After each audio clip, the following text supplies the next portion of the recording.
Hey, what's up, guys? I decided to make an effort on a Tuesday show. So here I am, Alex, hosting our Tuesday episode. We've got a special guest. James is doing important businessman things that you'll hear about on the Thursday episode. But we have a treat for you this week. I think a lot of IndyCar fans and a lot of people that follow along on IndyCar social media or lack thereof, depending on which side of the story you take, they have come across IndyCar memes. And producer Tim, got behind the mask a couple years ago and met the guy in Long Beach, I believe it was, right, Tim? Was it Long Beach or Laguna Seca? Or Laguna? Somewhere in California. Yeah. Somewhere in California. So you want, before we introduce the man, do you want to give us the backstory of that? Did you just hit him up in the DMs? Is that what you're doing? Just sliding into dude's DMs, or? And by the way, we should bring. We'll keep your name out of it. We'll bring IndyCar memes into the conversation. Thanks for coming on, man. Yeah, thanks for having me. Yeah. So like when you started this account, it blew up on IndyCar. I think I joked with you like the amount of people who couldn't necessarily like your posts, but would still be sending them to everyone else was ridiculously high. And there was this whole thing of everybody wanted to know who you were, because it was like, it's got to be somebody on the inside, because all this stuff is like, you know, he knows too much. And there were some people who are online saying it was me, and it was like, I don't even know actual racing, so there's no way it's me. And then somebody thought it was like Joey Molinaro. So I remember I just DM'd you, and I was just like, hey, who is this? And you gave me your first name. I was like, well, that doesn't help. I don't know who the that is. It's just some guy. So Tim, is there a question in there? Okay, like, no, you told me to tell the story. Were you a fan of IndyCar racing, like, for a while, or is this new? Honestly, I was kind of a casual fan for a long time. I went to school in Orange County, so I used to go to like the Long Beach Grand Prix every year, just because it was like, you know, just up the street from where I went. And right before the pandemic, I just started getting more into it. And I was homesick with a sinus infection one weekend, and I was like, there needs to be a meme page for IndyCar. Like, why is there no meme page? You know, like every sport has one. Like the dream was born. I don't know. So, it's like one of those things that's like cool, but it's also like kind of embarrassing to tell some people, like, oh, like I have a meme page, like, you know, like I feel the exact same way about saying I have a podcast. Yeah, same. So were you fluent in memes before this, or did you have to learn about that too? Just a big fan of memes, you know. Okay. All right. Shared a lot of memes with my friends, and kind of. Do you have like a database?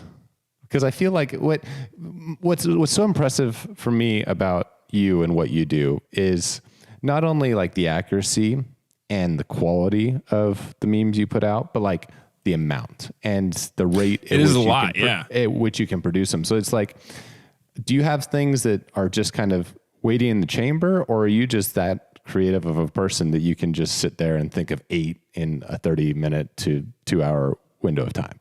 So usually, like, as I'm watching a race, I'll take like, you know, a couple notes, like, oh, this would be kind of funny. And then I'll kind of find something to work with that joke, I guess. And then sometimes you got one in the chamber, like, you know, someone's going to do something along the lines of like this like meme format.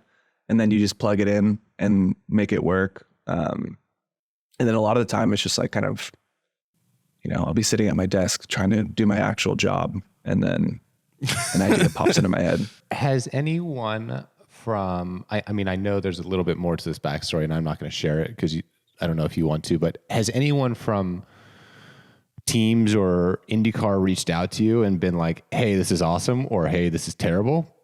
Like, has there been any feedback? I'll chat with the IndyCar on NBC guy. He's pretty nice. Yeah, he's cool. So anyone from actual like IndyCar or like teams, not really. Like a few teams have like shared some of the memes, but I think recently it was kind of like the opposite. There was a moment recently where I was I feel like under the spotlight a little bit. So okay.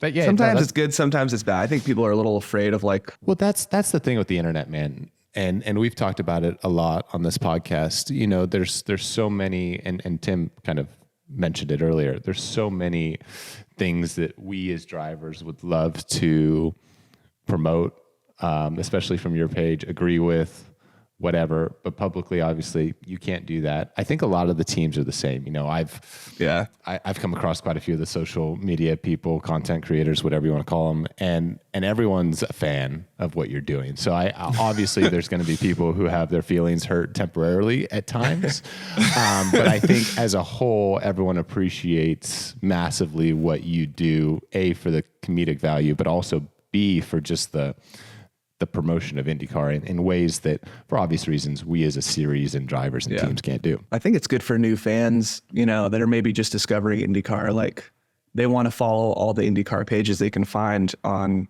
Instagram or wherever they're at. And so to have like the actual site and then like a fan page where you see other fans like commenting and liking, like, I think it's just a good foundation for the series to grow. But so is there, and you don't have to answer this, is there certain drivers that you, and don't say names, but is there certain drivers that are you like pick on, let's call it, more than others, or certain drivers that you protect more than others? Or is it really just a matter of what you see and the common players or the common players that we've all seen every weekend, obviously? Well, I think some guys are just, they make it easy. They make it easy, you know? Yeah. And it's not like I want to like go after them, but it's like, it's just how too can obvious. I not? Yeah. But I mean, I definitely have like some favorites, and like, if you just notice an absence in memes about someone, then usually, you know, I usually like them. But going back to like the likes thing, I remember like when I first started it, like Hinch DM'd me and was like, hey, like, you know, just because some guys aren't liking it, just know that everyone loves this stuff. And then I think it's so ironic that recently there's been all this drama about a driver liking stuff on social media, and it coming, you know, I don't know. It's a full circle moment, you know. It is, I think you'd have a lot more likes from the paddock if Instagram was like Twitter, where nobody could see who was liking your I think. So because, okay, you say you watch some races, you take notes as it's happening. Fine, I get it. But like, there was a period of time when your page was first starting that some of the stuff was like, everyone was convinced it was someone inside the series because it was too accurate, right? Like, one of my favorites was, there was a meme about Jay Fry and the beers that he drinks, and that was accurate. And did you know that, or was that a lucky guess, or was that? I think it was a lucky guess, but okay. I mean, for me, like, it seems like he would drink a specific kind of beer, right? Okay, maybe you're just good at maybe reading I'm just people. a beer drinker. Yeah, maybe. Like, I don't know, but like, I don't know. He spills. There was just, I mean, that was just the first one that came to mind, but there was a couple that was like super inside baseball, and it was just like, someone must be feeding this guy something. But you're saying at no point were you in collaboration, or was anyone sending you information? No. Wow. I mean, sometimes like now that it's like grown, but for the most part, I got to like kind of carve my own path and figure stuff out on my own. But I think a lot of that comes from like, people don't want to be the ones to like break news or like, you know, put themselves at any risk to, you know, get in trouble from their employers or whatever. Right. So luckily we've never broken news on this podcast. Yeah. Oh, yeah. Okay. So is there an end goal for this? Where do you like, what's your plan? I didn't even think I'd be doing it still. Like, it was like homesick for a weekend, start a meme page. Oh, it kind of took off. And then now does it kind of feel like a job? Sometimes. Yeah. Yeah. I had to take like days off, you know, like be like, okay, need to take a day from making memes or thinking about them just to keep the juices flowing. But I don't know.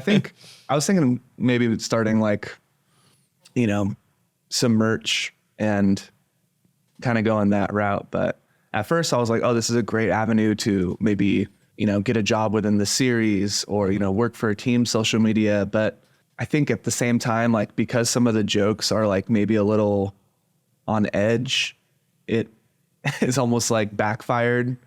And like, it's like, I don't know if we should hire someone like this, See, I understand that argument, but look at what happened with NASCAR Chasm. I think you don't come off as mean spirited, which I think helps. Like, there's definitely some stuff that I know a lot of people can't like, but I don't know. I think it's a bit of a swing and a miss not to bring you into the fold. But well, it's all silly. They don't pay me either. I mean, is it something that you have like gone out and like submitted resumes to teams and such, or is that more just kind of in passing conversations? People are like, oh, probably couldn't do anything. Yeah, I've applied to several jobs at IndyCar. Right, but I'm saying like separate, like team wise. Oh, and maybe not series based. No, I haven't seen anything really that like, or reached out to anyone specifically. Okay. But yeah. This is Alex floating you an offer for McLaren. He's authorized to do it. No, I'm not. But I'm just saying, like, I know our team. We obviously have a very big social team, and there's been a lot of memes about you guys lately too. They, well, yes. Again, we make it easy? ? But they love what you do. The thing that they have to deal with. But I think McLaren's unique from this standpoint is they obviously have an overarching brand messaging that they have to stay within and guidelines and such. But like, I don't think a lot of the other teams have that. So for example, I'm not going to get into detail, but for example, there was a viral video that was captured in Nashville that a lot of people know about.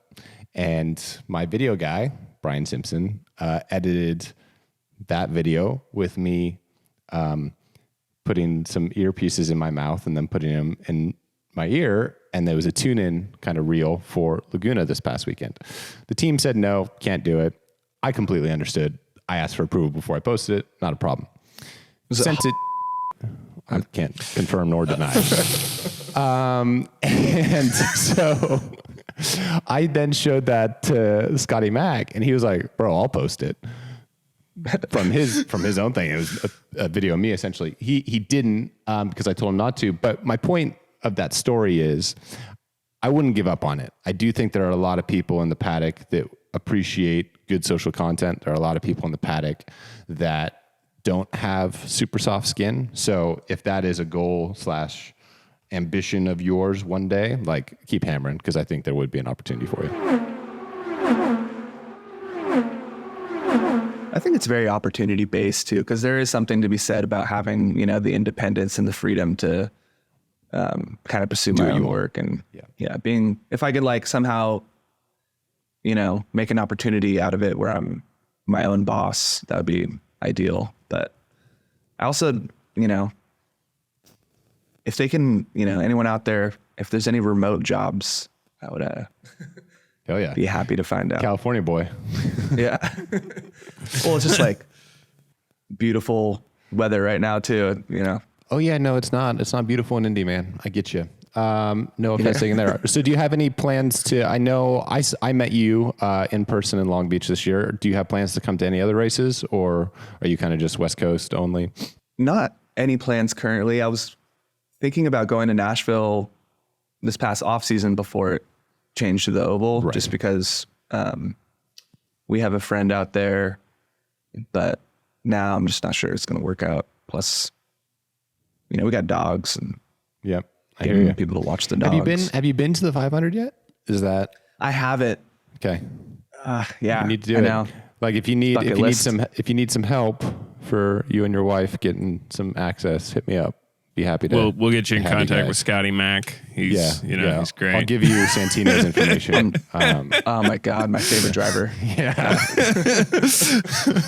All right, so we've been doing Off Track now for what feels like 128 years, and yes, like you start to get to know more of the field, more of the paddock, more of the people, even just like from having to watch more focused. And like where I was just joking about Scott, like I've met Scott maybe a handful of times, but have grown to really appreciate him, like him as a driver. There's others that I obviously don't like. I'm not going to name Santino's name. Like, have you found having to like focus more on this? Do you have the people that you start to really like more, you're pulling more for, or you're surprised that you're a fan of? Do you annoy out of your wife when you're talking about it? Well, she's into it. Having the 100 Days to Indy has like really helped kind of bring her like interest level up. But she prefers watching racing over like watching a football game, like Okay. by far. Right. So you lucked out. But you know, I got my favorite drivers right now. It's just like, I just want anyone that isn't on Penske or Ganassi to just win a race. Cause like, Same, bro. I make so many jokes about F1 being like just blowout races every time, you know? And now it's like IndyCar's the same thing. And it's just like, I feel, well, it's not the same. Silly. It's not the same. It's not the same. But I hear what you're saying, but man, it's tough. It's hard to really put a finger on it because it obviously is a spec series. But when you look at the past 4 years, I mean, it's beyond that, but really the past 4 years, it's pretty amazing. Like the percentage wise of wins that they have versus everyone else. Like I think it's something crazy. It's like 70 races to then Andretti has like 6, McLaren has 5, Rahal has 1. But we're gonna keep hammering. It's okay. Well, they're so good that it's like it was really impressive for a while. Now I'm just like kind of suspicious. I'm like, how are they this good in a spec series? You know? Yeah, I think there's a lot to be said for the fact that they've just been this is actually, it's a little bit off topic, but it's something that I've had a lot of conversations about. So people view, you know, Arrow McLaren and everything that we do, and they're like, man, the budget that they have and everything that they're doing, like they should be at that level. And you're not wrong. But I think the big thing that people miss is Ganassi and Penske have been spending that budget for a decade plus, right? Whereas we, as this team, I mean, McLaren just had full autonomy and control over it at the beginning of 2023. So just because you have the capital and you're willing to make the investment and all this stuff, like it's not an overnight transformation of performance and results. So like it is something that we have the runway and the ability to do it, but it takes time because you're trying to catch up on really decades of R&D. Even though it is a spec series, there's so much that you can do on the cars that is spec or that is bespoke to each team and all that sort of thing. So it's coming. Patience, everyone. We'll get there. The scary part is we're getting now into a part of a season where Joseph's probably going to win 9 oval races in a row. So even though there's only 6, he's still going to win 9. Yeah. Well, what's going to happen with, you know, the introduction of like the hybrid? Is that going to magnify the current, you know, performance gap, or is it going to bring everyone a little closer? Like I know they've had a lot more time testing. Honestly, man, that's so much of a TBD still.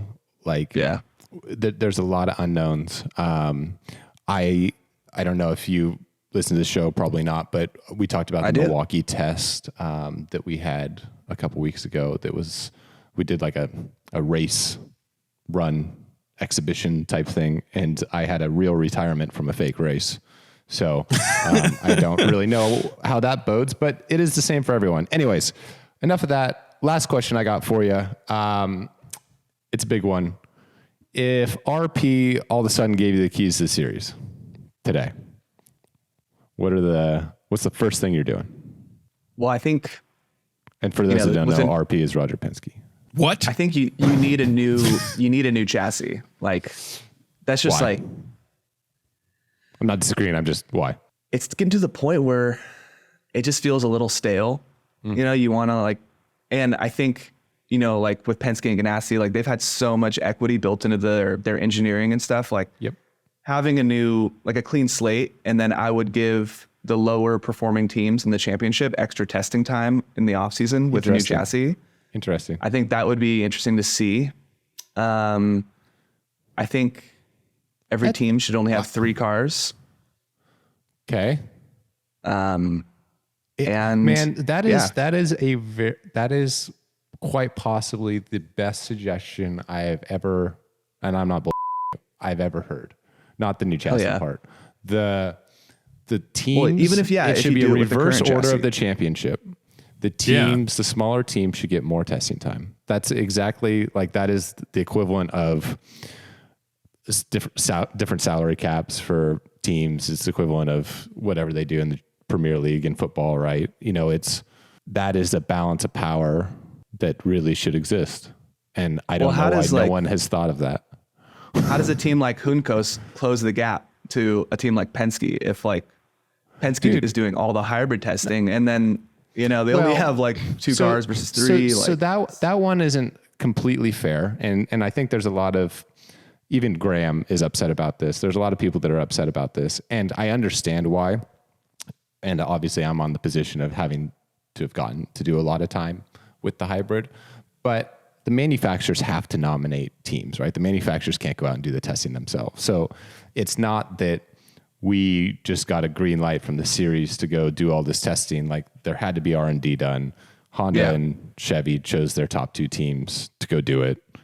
And that's kind of how that happened. Had the hybrid not come online, there wouldn't be such a discrepancy. Like it would just be normal. And actually like the teams like your Juncoses, Andretti, well, really those two, because they have Indy Lights teams, they actually get extra testing days because that's kind of the way Rogers built in the reward or incentive, I should say, for having an Indy NXT team. But I'm actually going to take that idea to Jay and RP because that's really good, man. That makes a lot of sense. And I think that he will not give you credit. He will make me cut this from the podcast. Is easy to implement and would make a really big difference in potentially how the season starts.